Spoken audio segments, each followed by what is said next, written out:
What's up, everybody? It's your boy Shogi from Shook Earth Media, and today we are reviewing the season premiere of the final season of the Walking Dead AMC television series, and let's just jump right into it. So overall, I think this was a pretty good episode. It is mostly divided into two parts.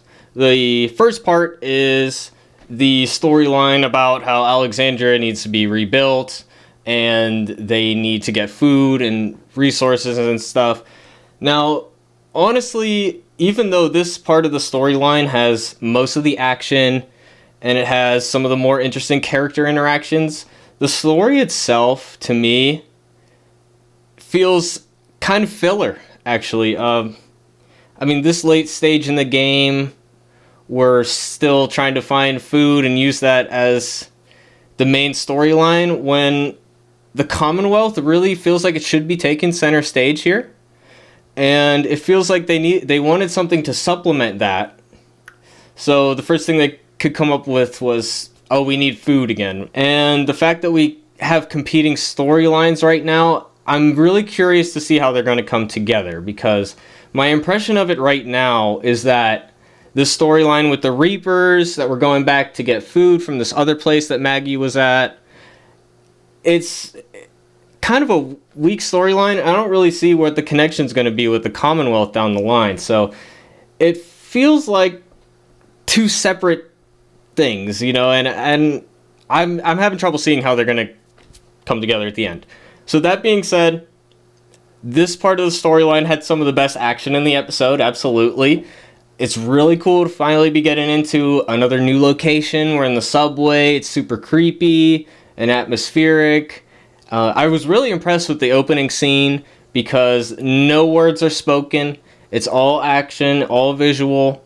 The first opening scene plays out about how you'd expect, but it was still entertaining to see. It was a nice, strong opening. Instead of opening with exposition and stuff, we jump right into the action. That's always good. So the standout portion of this particular storyline is the Negan-Maggie interaction. I was happy to see that altercation done in a way that justified the material.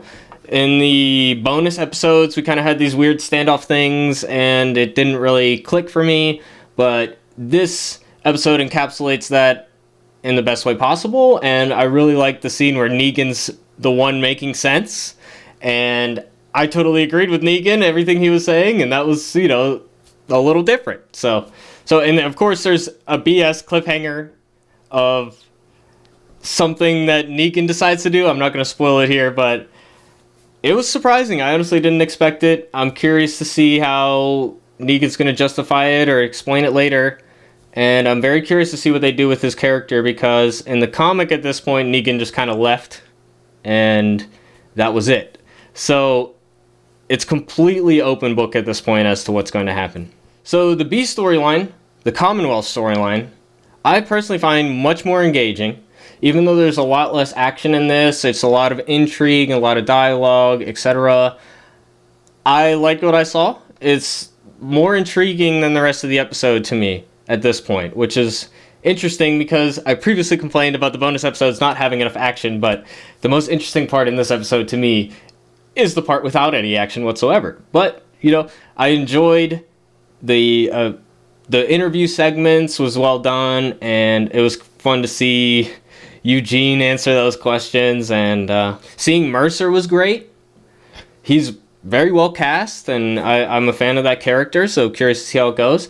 Now, the Commonwealth is an interesting thing for fans of the comic, because if you read the comic, the Commonwealth storyline, very focused. It's very focused on, in retrospect, giving the endpoint for the series.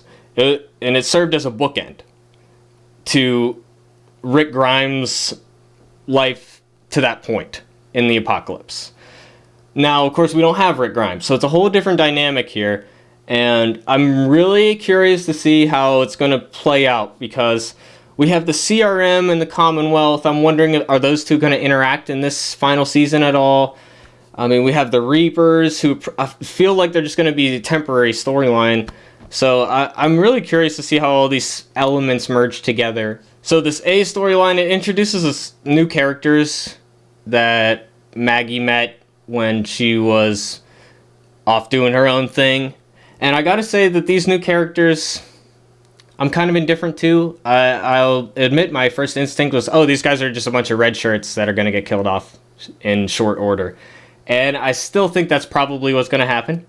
It is a bit late in the game to introduce new major characters, and I know they had to write Maggie out because she had that other show going on and stuff, but it's really hard to get attached to characters we know nothing about, that we haven't seen, and we don't, like, why was Maggie with these people? Why do they follow her so loyally? There's a bunch of unanswered questions in regards to that. Having them here doesn't really do a lot for me, and it really just seems like an excuse to get more food, and it's just to solve a problem that the writers gave themselves to begin with. So cohesion is my main concern. These two storylines, what do they have to do to each other? Why are they both coexisting? How are they going to interact? And right now it's really seeming like they're not really going to interact, and the Commonwealth is going to be the Commonwealth, and the Reapers are going to be the Reapers, and then eventually we're going to deal with the Reapers, and then Commonwealth will take center stage, and then something else is going to happen. But I mean, that remains to be seen. That's just me speculating at this point. I have not seen beyond the first episode. They do seem to be playing up the Commonwealth as the villains right now. And spoiler alert for the comic. Okay, spoiler alert for the comic. Commonwealth turn out to be the good guys. That remains to be seen if the show's going to go the same route. But I really kind of hope they do, because every time we encounter a new group, they turn out to be villains, and it would be a change of pace. But if not, that could be interesting as well, I suppose. But again, there's that crossover with the CRM. Like, what is the difference between the CRM and the Commonwealth? How do they interact? Do they know about each other? I'm sure they do, because they're both very heavily resourced, right? So, you know. So overall, this episode has some amazing visuals, some great zombie work, everything you'd expect. It feels a lot higher budget. It doesn't have the same restrictions as the bonus episodes did, so that's thankfully gone. And the writing does seem to have improved from the bonus episodes as well, so, but maybe that's just because we have major storylines occurring. So all in all, great visuals in this episode, some good writing, some great character interaction stuff, and the Commonwealth stuff is really exciting. Albeit some of the beats in the Commonwealth seem a little rushed. Like, there's the whole wall of photos that of people that are looking for loved ones. Now, it seemed odd because when we come up to it in the episode, it was so quick, and the placement of the photos seems a little odd because it's kind of in this random back alley where you would think it would be out in front where people are going to be greeted, but, you know, I'll excuse that one. We can let it pass. The big problem with that is that it's like it was a very quick scene, and I would have liked to see a bit more build up to that moment, especially Yumiko realizing she knows somebody here. It's a major thing. So yeah, all in all, some good visuals, some good action, some great character interaction. But I am still a little concerned in terms of the cohesion of the storylines. And ultimately, my score of this episode would be dependent on future story execution of storylines. So I can't really say for sure until I know more how I feel about this episode in full. But in general, it was entertaining. It was a step up from the bonus episodes. And I'm excited to see more, that's for sure. It was a cliffhanger that surprised me, and I'm curious to see where they're going with it. So that about wraps it up. If you enjoyed this video, if you want to see more Walking Dead reviews every single week after they air on cable, hit that subscribe button, hit that like button, and if you like comic books, check out shookearth.com. I got my own medieval samurai comic series we're working on called Hototo, and you'll be hearing more about that very soon. So yeah, thanks for watching, guys. Please leave your feedback in the comments. Would love to discuss the episode with you guys. And everybody have a good one. Thanks. Bye.